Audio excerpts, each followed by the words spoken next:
وایي یو انځور له زرو کلمو ډیر پیغام لیږدولی شي.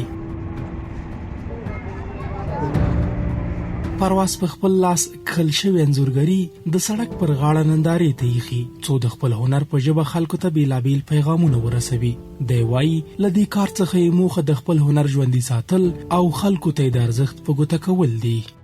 هدف زموږ دا و چې د هنر ژوندی پاتې شي او خلک پوه شي چې نګار خلک داسې هنرپرور خلک دي او تاسو همیش معلومه ده چې هنرمند همیش بېغرضه وي نو بېضرره خلک دي هنرمندان.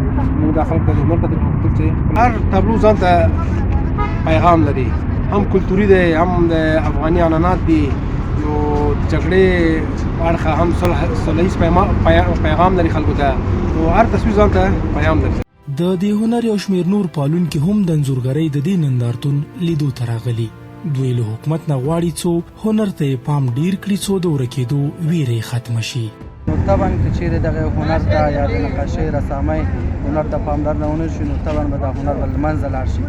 نو د نوي دولت نه غوښتنه دا د خپل دولت نه چې دغه هنر ته باید پاملرنه وکړي تر څو دغه هنر مخته لاړ شي. موږ د دې دولت نه دا هیله لرو چې هر هنرمند ته باید وخت ورکړي، هغه ته دغه کارونو ته ارزښت ورکړي. موږ او هنرمندان چې تشویق نه کړي او موږ سره ونه درېږي نو ګمان کوم چې دا هنر نور مخکې نه ځي. دا انځورونه پر عامه لاره نندارې ته ایښودل شوي او په زیات شمېر خلک ترې لیدنه کوي. چاته د ماشومتوب یاد ورتازه کوي او چاته کلیوالي ژوند.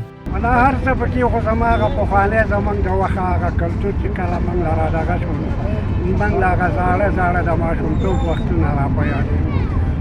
نندارتون کې د کلیوالي ژوند پخواني دودونه له جګړې د کرکې او دغه راز د هر ډول تاوتریخوالي ضد پیغامونه لیدل کیږي.